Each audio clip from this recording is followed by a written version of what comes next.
We're going to go ahead and get started.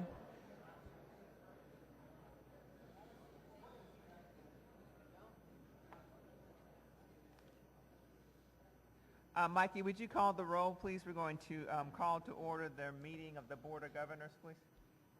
Okay, yes, ma'am. Mr. Beard. Here. Mr. Poore. Ms. Duncan. Here. Ms. Cross. Here. I got that front. Mr. Hosseini. Here. Thank you. Mr. Long. Here. Dr. Marshall. Dr. Marshall, are you on the phone? Mr. Martin. Here. Here. Present. Commissioner is not present. Mr. Rude. Present. Mr. Stavros. Here. Present. Mr. Temple. Here. Mr. Tripp. Here. Dr. Yost. Here. Mr. Colson. Here. Madam Chair, you have a quorum. Thank you. And Mikey, could you double check because the commissioner may be on the phone? Commissioner, are you on the phone, Commissioner Robinson? Yes, that was. Mr. Commissioner Robinson? No? Not responding at this point. I want to start just by saying thank you very much, Dr. Saunders and the great folks here at FAU for hosting us. We certainly appreciate your hospitality, and it is wonderful to always to come back and to see facilities actually materialize. So often we're at meetings and we don't have an opportunity to see what happens after our debate and discussion. So just congratulations to you, and this really is a fabulous facility, and we'll give you an opportunity. You know what? Why don't you go ahead and welcome us right now if you like. We'd appreciate that. Well, if I can also do it tomorrow, because I've got a little video to show you of our 50-year anniversary. So we just have so many people here, so go ahead. All right. Well, thank you for coming. I really do appreciate that. And I did want to have you experience the stadium, and we'll be going down for reception on the open air level, and so that you can see this wonderful building that you approved last year. And the other thing that you approved last year for us, of course, was our medical school. And we're so pleased that we have 64 students in that class. And we had a wonderful signing just before the board meeting began. We signed a consortium agreement with 5 of our local hospitals, 2 not-for-profit and 3 in a for-profit system, for 200 to 300 residencies to be established with those 5 hospitals. So we're really excited that that's something that we committed to as a university, and that was something that was very important to this Board of Governors, and I'm very pleased to tell you that we finalized that agreement this morning. The other wonderful thing is that we signed a pipeline agreement with FAMU, and the President and I signed an agreement this morning that our provost had signed, working out a program to have students transition from FAMU and their wonderful academic programs, and to have some slots in our medical school class, and we've got that agreement also signed that we're also very proud of. So I will reserve other comments, if I may, till tomorrow, and when we'll show you our little video celebrating our 50 years at FAU. Right. No, thank you so much, Dr. Saunders. Governor Husseini. Yes. Mr. Steele, I am so proud of you guys. Thank you. When we first started and we delayed your program because of the residency, you came back, you promised, and you delivered. Thank you. And we're proud of you. Thank you very much. Not only you delivered, but every time that we had a meeting, you and I had a conversation, and you brought me up to date. You sent information to me. I cannot tell you how proud I am that this morning that I came to your signing ceremony, that our children, that we have spent so much money educating them, become a doctor, they do not have to leave the state. Thank you for everything you guys have done. I appreciate that. Many people worked on it, and a lot of credit goes to Dean Michael Friedland, our founding dean of the College of Medicine. So thank you. Thank you very much. I also would like to just take a moment to extend a very special welcome to our newest member of the board, Chris Core. Chris, we're very happy to have you, and certainly look forward to working with you in the future. And I couldn't think of a better day for you to join the Board of Governors than to deal with the issues that will be before us today. So just certainly feel welcome.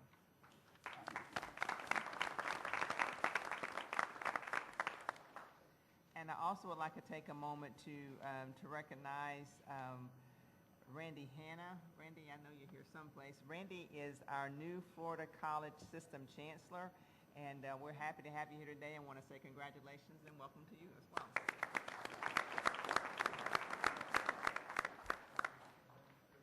Yes, sure, no problem.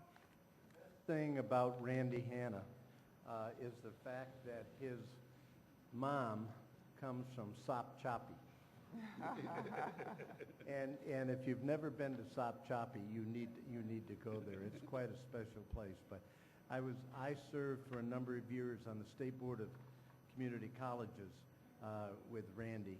And then, as you know, we had the privilege a couple of months ago to appoint Randy as a trustee at the University of West Florida. And I told President Benz that she would get one of the best trustees she ever had, and her comment was, well, we need influence in Tallahassee. And I said, well, Randy Hanna knows Tallahassee. And I just said to her this morning, isn't it wonderful now that you now have a chancellor who loves the University of West Florida, and he's in Tallahassee for you? So I'm just thrilled, and I know we'll have a wonderful time working with him. Thank you very much, and certainly, Randy, please join us at any of our Board of Governors meetings. I think it's really important that we continue to establish a good relationship with the Florida college system, and we think, certainly working with you and you hearing our issues is a start in that direction. So thank you very much for being here. Chair, if I might, real quickly, I just want to welcome Randy, too. Like Norm, I've known and worked with Randy Hanna for a good many years and was thrilled to death when I heard that he took the job. Will Holcomb, of course, has been the long-standing chancellor of the Florida college system and was just a pleasure to work with, both as president of one of our colleges, Broward, and then on to chancellor. And we knew it was going to be big shoes to fill, but when I heard that Chancellor Hanna was about to fill them, I knew we were in good shape. And by the way, as an aside, my mother-in-law is from Sop Choppy, so many of the beautiful people are. I'd also like to extend a very special welcome to the members of our local boards of trustees. We're very, very happy to have you here with us today. I know that we will recognize you all tomorrow. I don't know if the presidents would like to recognize the members that they have now. You're certainly welcome to do that. Why don't we start with you, Dr. Sander? Well, I'm very pleased we have our chair of our board, Bob Stilley, here with us. Our vice chair, Anthony Barber, is here. I see trustee Tom Workman there. I saw earlier trustee Aiden Mayer. Aiden, are you here? Way in the back. Who's our student trustee? He's in the back. Back with the cookies is what I heard. And I think that's it. Is that correct? And earlier today we had trustee Paul Tanner here. Thank you. Any other presidents have trustees they'd like to recognize? Dr. Genshaw? Yes, we have 6 trustees that are with us and others are watching. Our chair, John Ramil, our vice chair, Hal Mullis. We have trustee Engel, Jean Engel, trustee Byron Shin, trustee Jordan Zimmerman, and our student trustee, Matt Diaz. Dr. Manchin, I thought I saw your board chair, right? Chair of the Board of Trustees for the University of Florida is here with us. Okay, he's in the back. Great. Well, again, we want to thank all of our members of our local boards for joining us. It certainly helps for us to move forward in a very collaborative fashion when you are here. And the fact that you've come for today and hopefully will also be here for tomorrow certainly demonstrates further your commitment to ensuring that we walk together as a system. I think that the only item that I have planned to take up today in the best interest of time is one that was sent up to us earlier from the Strategic Planning Committee. And so what I'll do is, because we're all here, Chairman Martin, is just go ahead and accept that as an agenda item that we will cover today. There is one housekeeping matter that we must address as it relates to that issue in order to further the discussion, and that is that I would like to open the floor for a motion to at least address the USF Polytech item that was sent to us from the Strategic Planning Committee based upon some previous action that was taken by the board. And for that motion, I'll call on Governor Tripp. Thank you, Madam Chair. Before we start the discussion, we would need to address a prior board action that was taken in 2007. At that time, the board voted to limit any new institution that may be approved to offer baccalaureate degrees only. Now, in this case, I would move that we amend our prior action to allow us to consider the Polytechnic Business Plan based upon the fact that it currently offers graduate degree programs and intends, if given approval by this board, to implement additional STEM graduate degree programs as outlined in its business plan that is going to be presented to us. This is also in line with a specific goal in our new strategic plan where we intend to increase the number of STEM degrees awarded. The only caveat to the motion is that prior to considering any other proposed institution, that we continue to refine the process used in evaluating further expansions of the system. And I would move that. Is there a second to the motion? Second. Discussion? Can I get that? I'm opposed to that. I'm going to talk about it later. We spent years coming up with this strategic plan. We spent our own money. I hope everybody understands that. I spent some of my own money. I think this is the wrong time to address that. I would request that you defer this until after you hear my comments, because I got a lot of them. I'm opposed to it. Any further discussion? All in favor signify by saying aye. Aye. All opposed? Three opposed? Okay, motion carries. With that, I would like to move forward with addressing the item. I think that it'd be beneficial if I kind of give everyone an idea of how I propose that we move forward with this issue.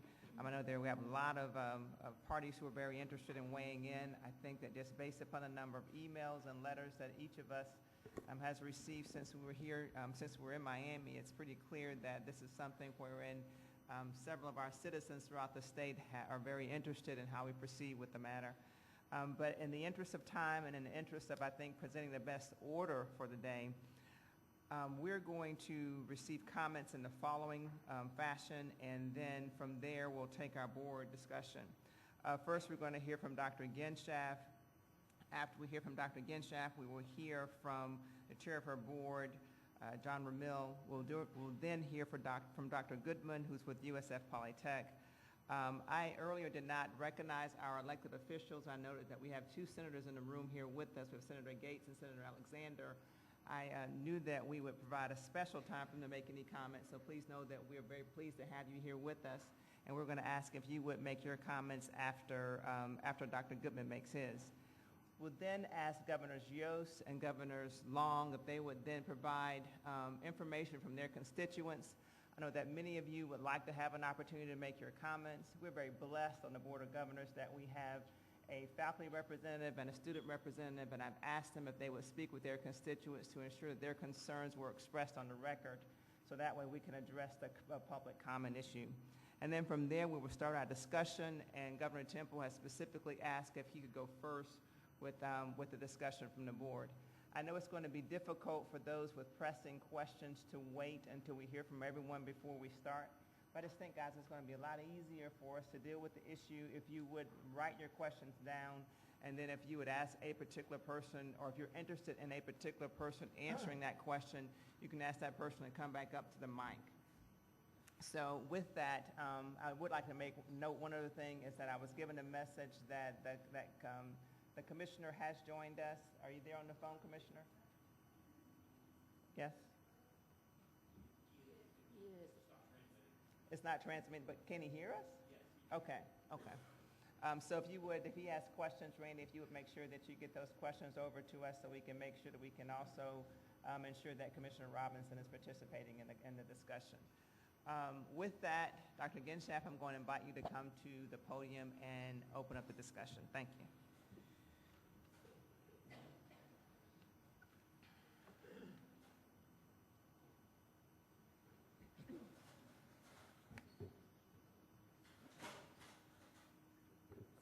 Thank you. Thank you, Chair Parker. Our Board of Trustees Chair is here, and he will be making remarks, and thank you for allowing me to introduce all of the Board of Trustees that are here. We also have Mr. Dave Touchton, who is part of our USF Foundation that's here, and I think you might have noticed some students that have come from all of the different campuses and institutions of USF, and I know that they'll be recognized by Governor Long later. Let me start out very clearly and tell you that the University of South Florida system is performing remarkably well. Our 4 institutions are working together to respond to the needs of our region and to the state, to increase economic activity for our communities and the state, and to offer a first-class education to our students. With very few exceptions, our students, our faculty, our alumni have expressed their strong interest and desire to keep the USF system intact. This is not the right time, either economically, educationally, or practically, for a drastic change to the USF system. USF has proven ourselves as a national leader in building and operating regional campuses. Our regional campuses offer Florida students access to a first-rate degree from a top-tier institution with minimal administrative duplication and at a great cost savings to the taxpayers of the state. The USF system leverages cost-sharing measures and the affordable purchasing power of bulk buying. We leverage USF's top Moody's bond rating, and we're one of the 3 top universities in the SUS in terms of our bond rating, to build the ancillary programs and facilities at our campuses and our institutions that could never be accomplished alone. We want each of our regional campuses to be the best they can be. We've taken the leadership role in the development of regional campuses and institutions in this state by allowing our regional institutions and campuses to be the only ones in the state who have the direct authority to create their own degree programs locally, the programs that best meet the needs of their host communities. The USF system is working, and it's working very well. With respect to the USF Polytechnic, the statute which the legislature passed in 2008 that legally established USF Polytechnic established it as the Lakeland campus, and I'm quoting, Lakeland campus of USF, to be known as USF Polytechnic. Prior to that time, and certainly since that date, USF has set out to do just that, build and support our youngest regional campus of the USF system, as we have with our other USF institutions. I have read with great interest and concern, as this process unfolded just 14 weeks ago, comments insinuating that the USF Board of Trustees and our leadership have failed to properly prioritize the development of the new USF Polytechnic campus within the priorities of the USF system. It is very important that I set the record straight. It was USF that developed the Polytechnic campus concept for this campus. With the generosity of the state, we provided the campus with the ability to hire faculty of their choosing and create Polytechnic degree programs. In other words, USF Polytechnic has its own search processes and academic autonomy. USF Polytechnic's mission is to be a campus of USF that focuses primarily on unique STEM disciplines and applied technology, because that mission best fits the needs of the geographical area where the campus is located. My constant mantra since the day I arrived in 2000 is that the regional, USF regional campuses or institutions should meet the economic and educational needs of their region and of the state. The USF Board of Trustees submitted to this BOG board in our annual work plan in June 2010 at USF Polytechnic's request the intent to offer 14 new degrees. Okay, my pages are out of the 14 new degree programs. Sorry, just lost my pages. With the 14 new degree programs, then the next year there was an intent to offer 3 more additional new degree programs, not duplicative of the 14 before. And since then, in October of 2011, there are 3 new programs that have been asked to be sent forward to the BOG.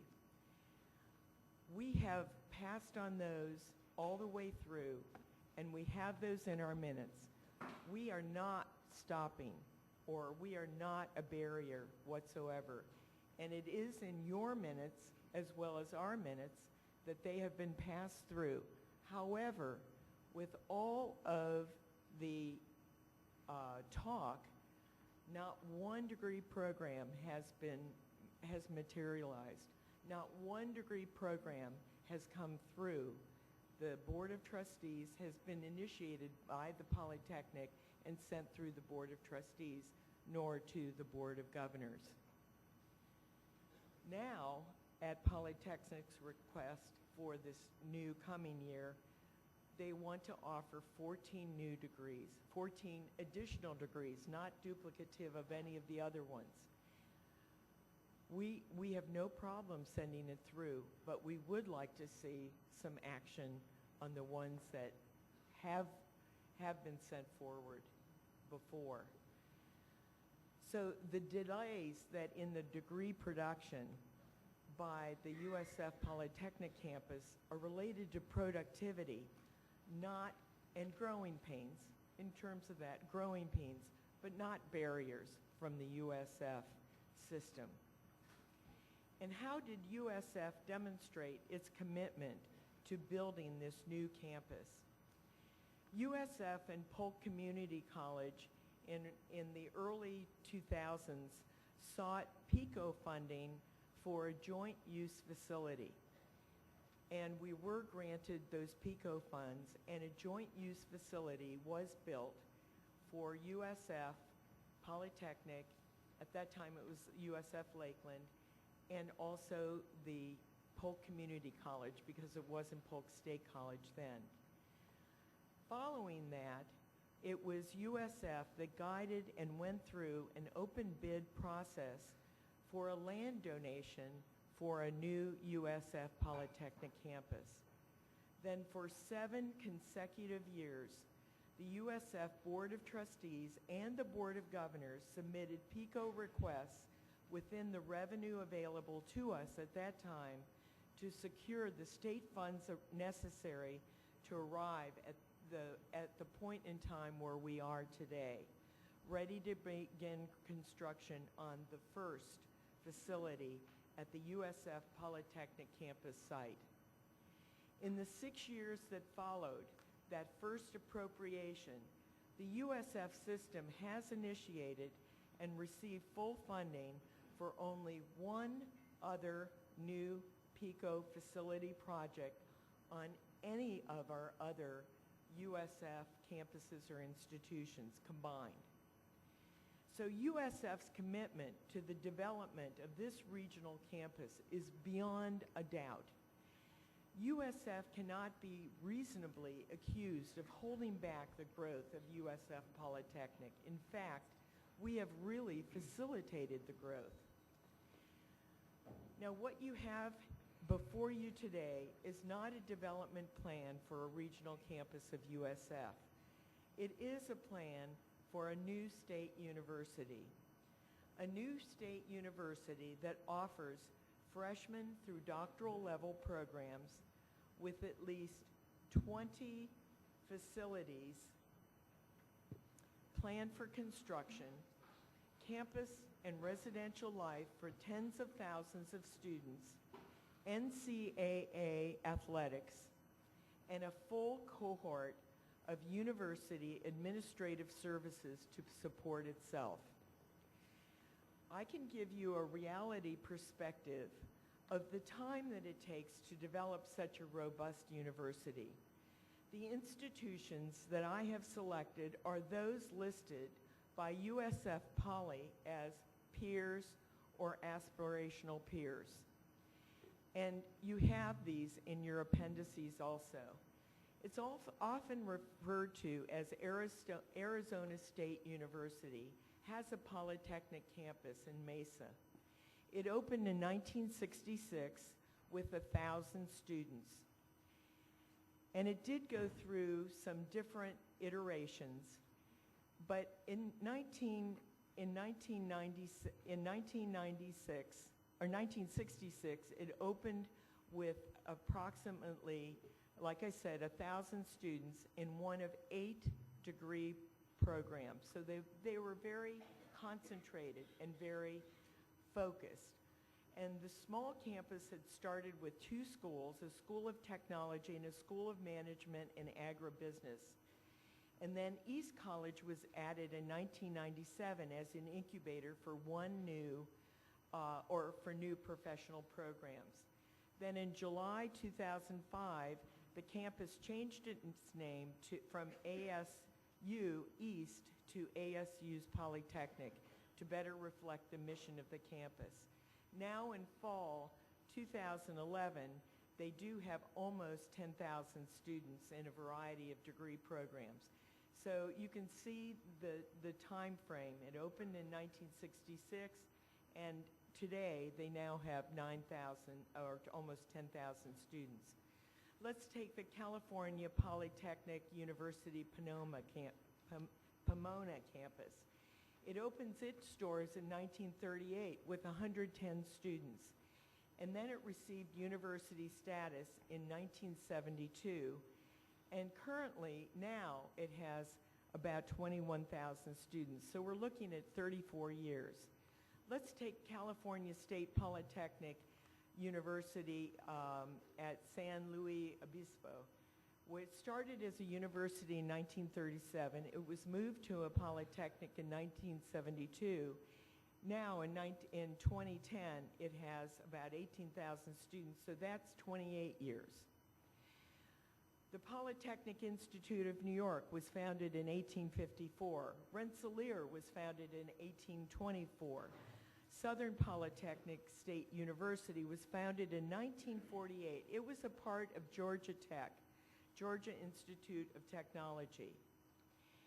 It was accredited after 4 years to be a college in 1970. It separated from Georgia Tech 10 years after that, in 1980, in order to be a separate university. So it takes time, is what I'm saying. The University of Wisconsin-Stout was established in 1955. Then it became Stout State University in 1964.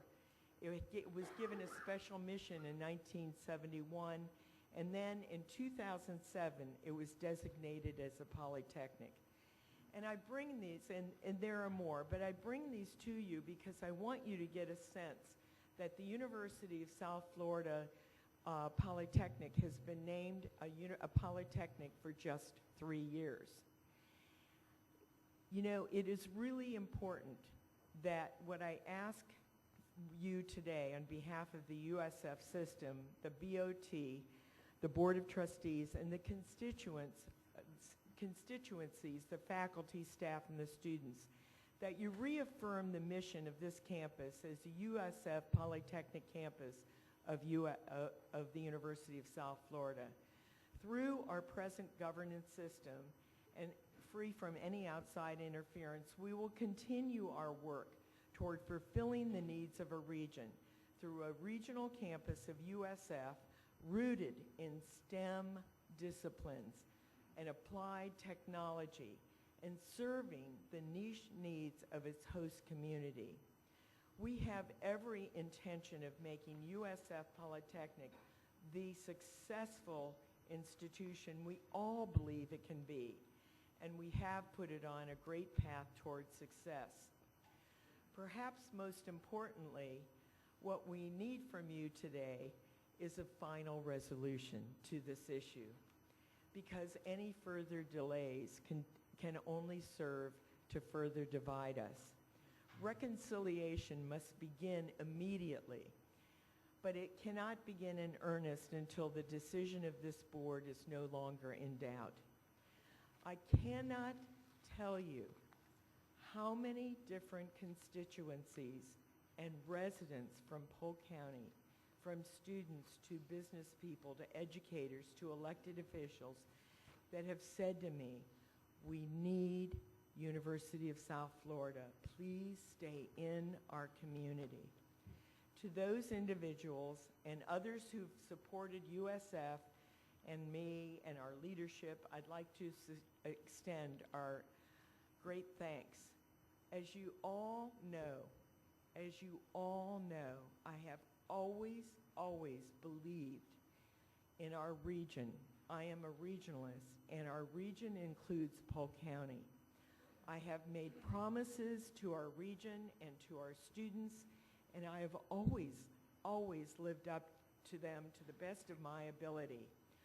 I have every confidence that we can bring to Polk County the STEM and applied technology that is so richly deserved.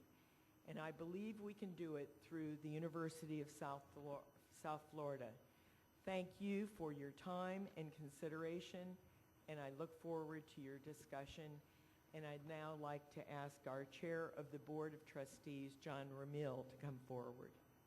Thank you, Dr. Genshaft.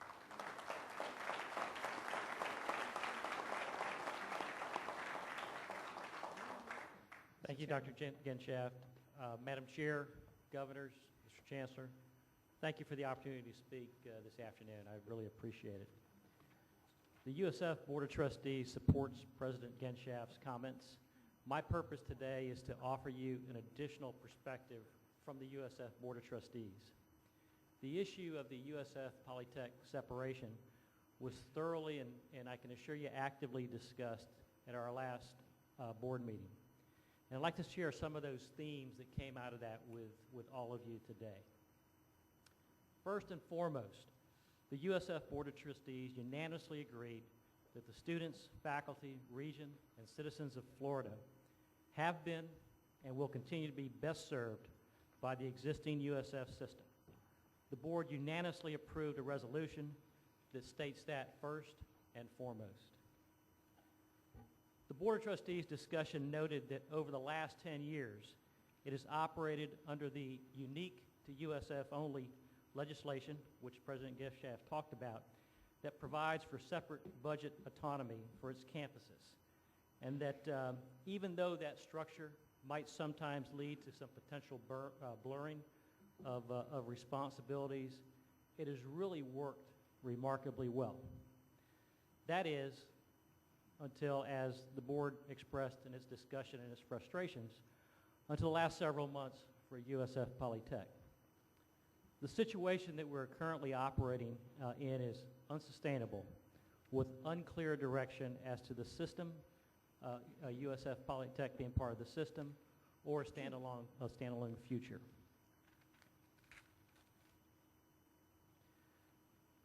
The USF Board looks forward to continuing, as President Genshaft said, to develop the USF Polytechnic campus and to make it as successful as our other campuses, with the clear direction from this board that it will remain part of the USF system. If you choose otherwise, please choose now and firmly, as President Genshaft has asked, so that there's clear direction. The USF Board of Trustees also reviewed the history of USF Polytech and really questioned the leadership of USF Polytech at our last meeting and expressed a lot of concern, frustration along with those questions. Only 3 years ago, the USF Polytechnic leadership aggressively and passionately proposed a USF Polytechnic vision. That was approved by the Board of Trustees in the hope of this campus blossoming like our others.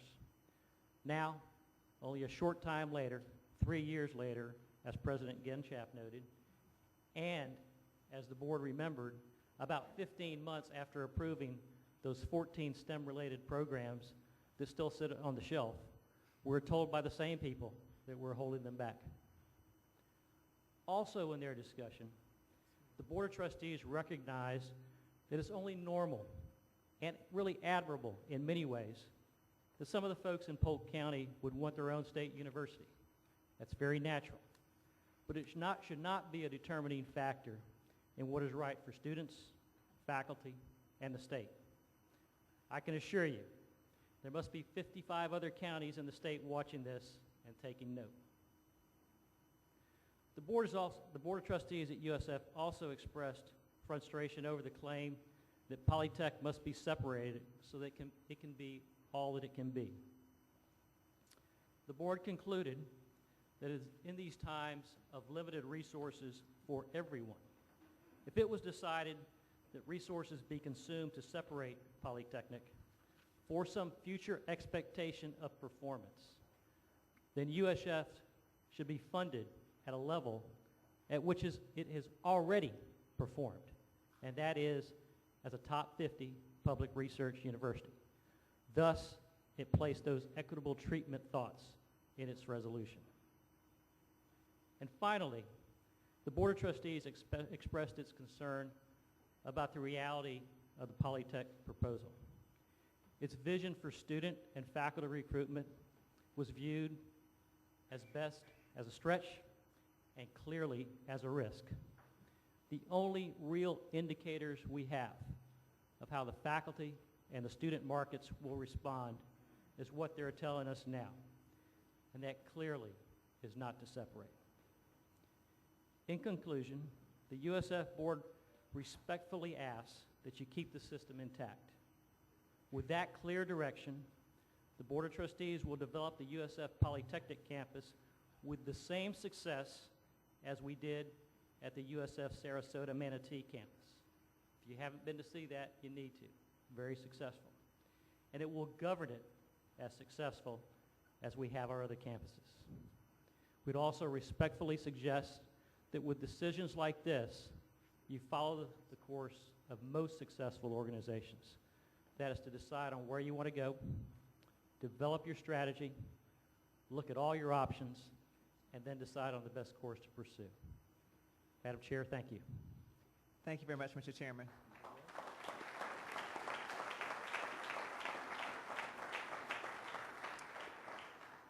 Dr. Goodman?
morning.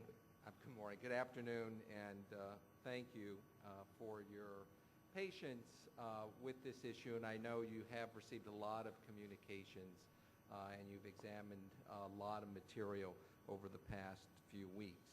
I want to begin with updating you since we last met, and I want to begin with thank yous. I want to thank Chancellor Brogan for his efforts in making himself and his staff available to us and leading the discussion on how best to proceed in building the business plan as requested by the Board of Governors. Thank you.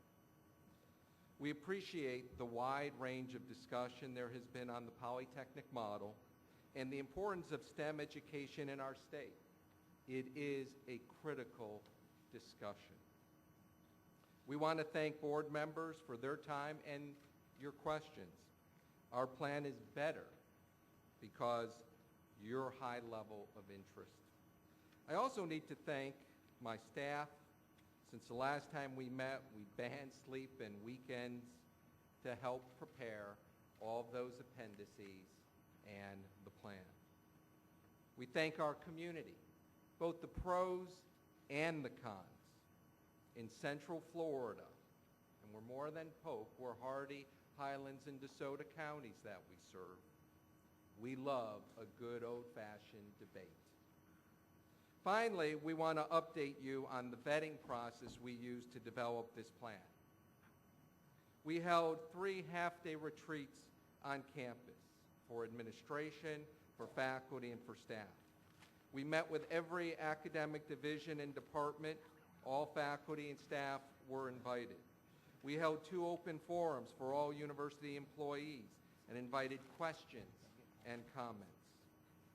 We also held 2 open forums for students and met with their student government, and we attended a meeting held with student leaders by President Genshaft. We held 2 meetings with department and division directors and asked them to read drafts, talk with faculty and staff, and make comments. And as always, we invited students and faculty that had concerns to see me in private, and many did so. We also sought to vet the document outside of the university.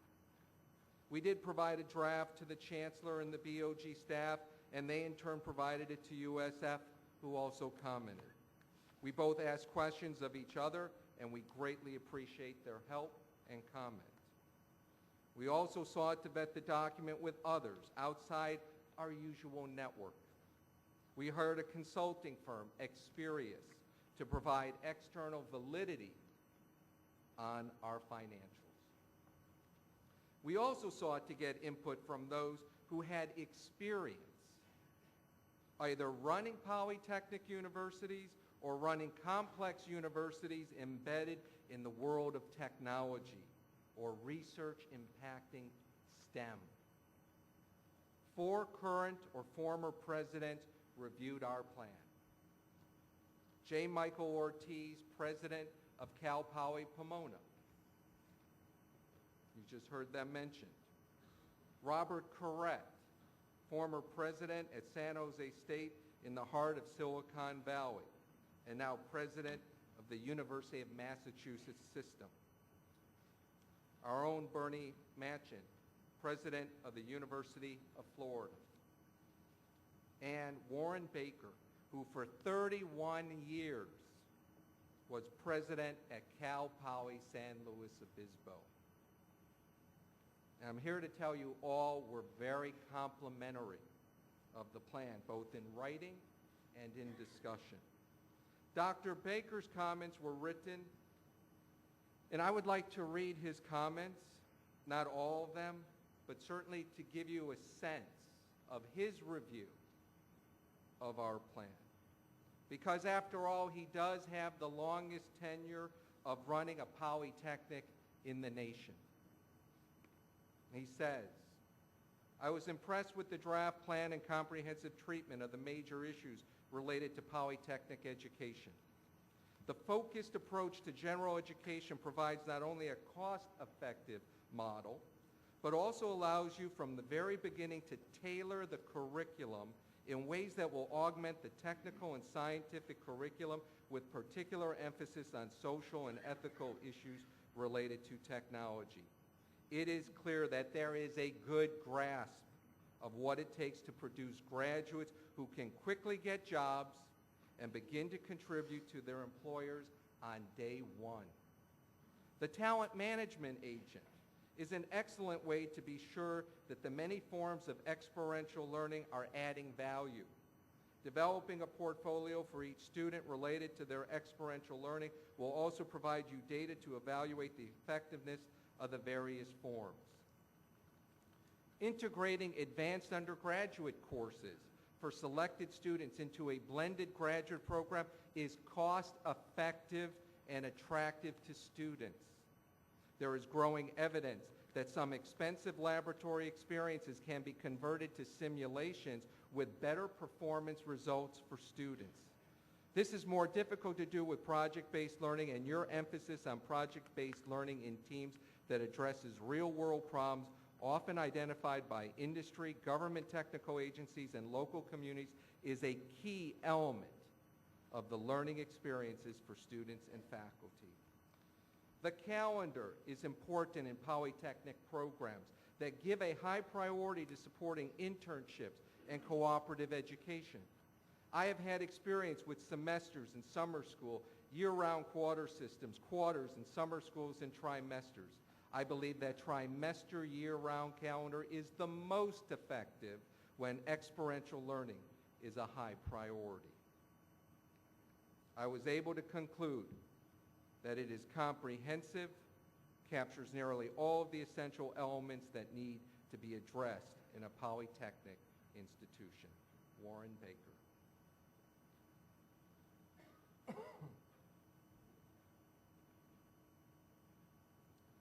Now, clearly one of the issues and one of the key aspects of the business plan is the funding. And I know that is an issue. I've heard it earlier today. I heard it at your last meeting. You hear it across Florida. We have sufficient funding to start and grow this university. $32.9 million is our fiscal year 2011-12 revenue. 11.4 million of it, it's a big advantage, is unallocated for those programs the President talked about.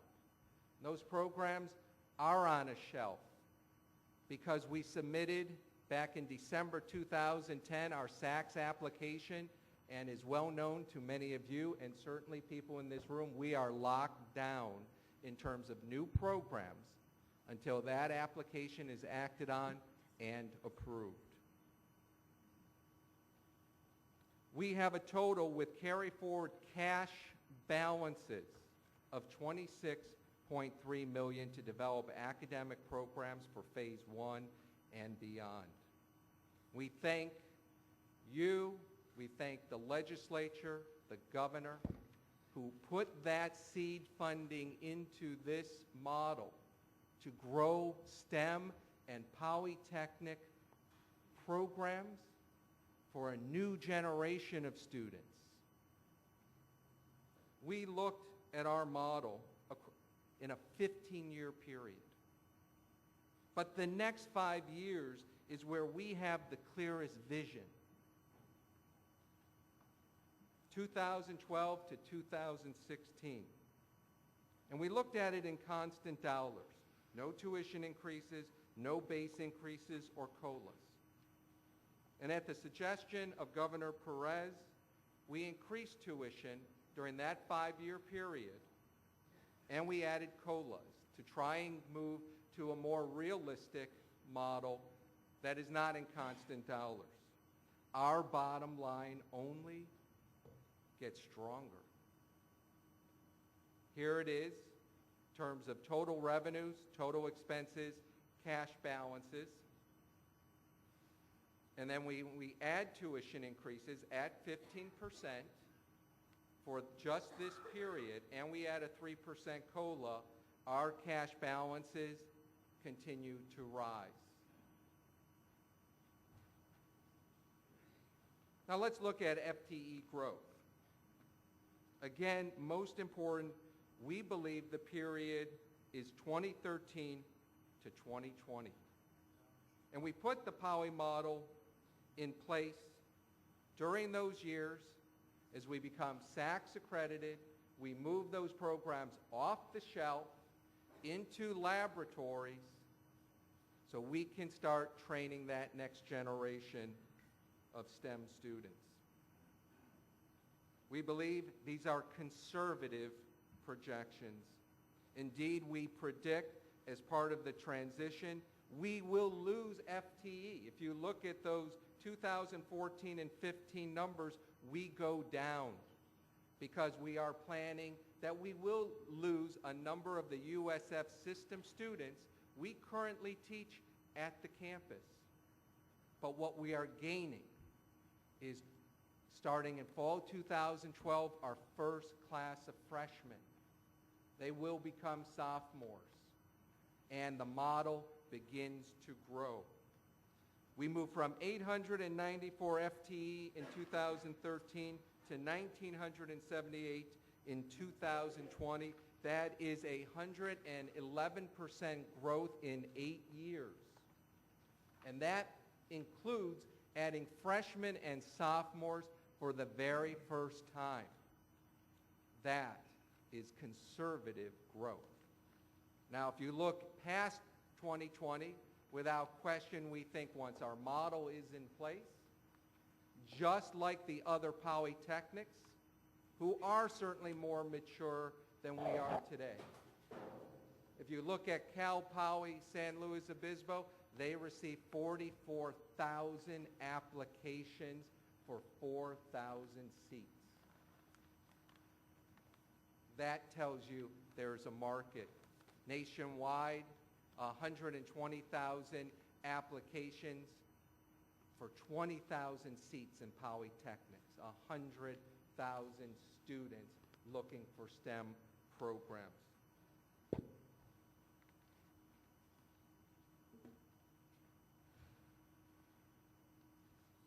And what about our facilities?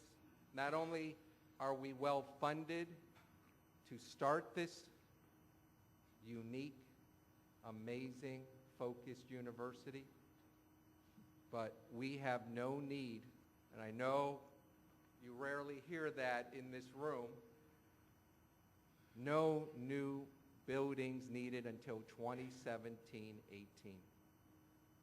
Through our current space, and was mentioned by the President, the Lakeland Technology Building, which is a wonderful technology building, which we share proudly on the Polk State College campus.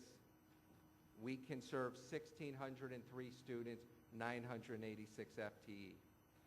But as you have heard, we are building a new campus locale, something incredibly unique, and that has been underway for well over a decade in terms of developing the infrastructure, the roads,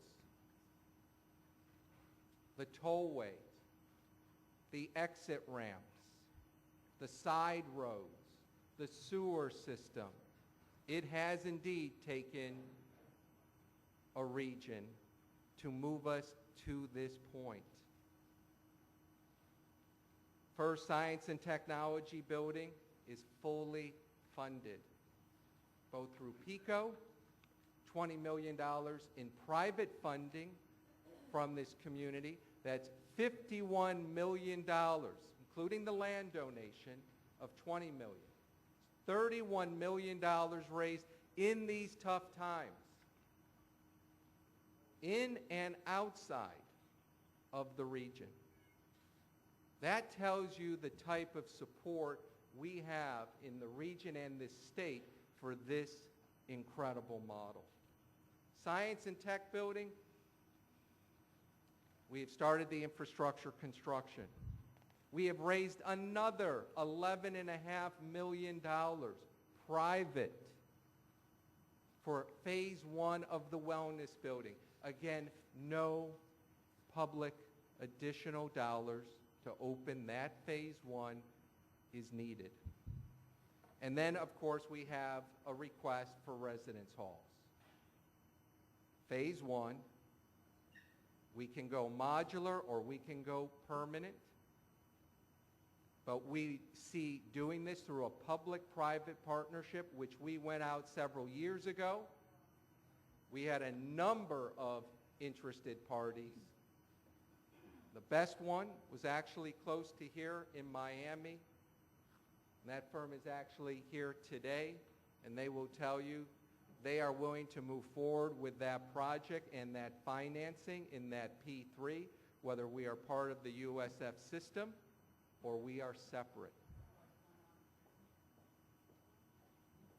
In addition, on our current campus, we use modulars today, and we are more than willing, if need be, to move those modulars onto the new campus to gain that additional space there.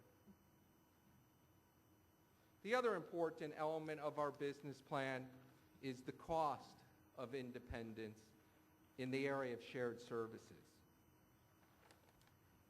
We paid special attention to the comments made by Governor Duncan at the last meeting.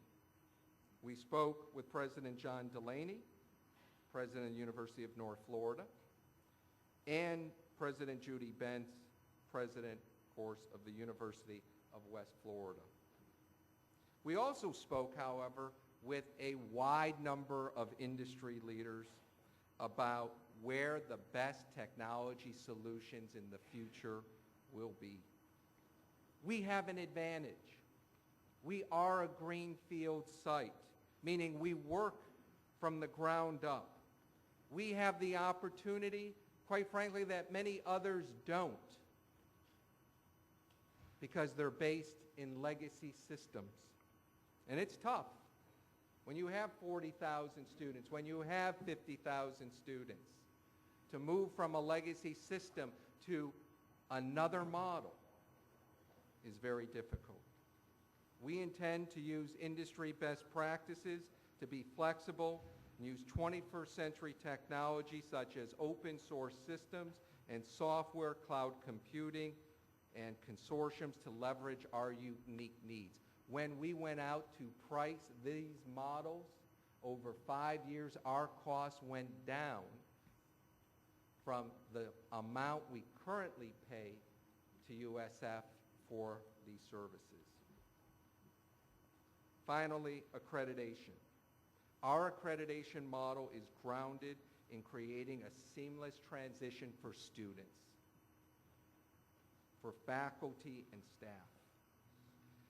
Our strategy was developed by the communique from Dr. Ann Chard from SACS to Dr. Richard Stephen, in which she described the potential process for accreditation during the transition. Her key point, USFP continues with its application, which is currently on hold until this body gives us direction. It continues with its application then for separate accreditation as an institution within the USF system. SACS completes its review of the application. If in compliance with SACS requirements and standards is documented, SACS authorizes and accredits a committee or allows an accreditation committee to come on a visit and writes a report. SACS Board of Trustees determines if accreditation is awarded. If separate accreditation is granted, USFP then would submit a substantive change for changes in governance, a separate Board of Trustees, independent status. No particular time, according to Dr. Chard, would have to elapse before submission of that substantive change. If approved, accreditation transfers to the new institution. No financial aid issues for students then, as no gaps in accreditation. We show you two scenarios, A and B, on page 11, which is in your book, page 569. That reflects the general process and allows for longer time frame in scenario B. Thank you. And I guess I'll return later if there are any questions. Thank you very much, Dr. Goodman.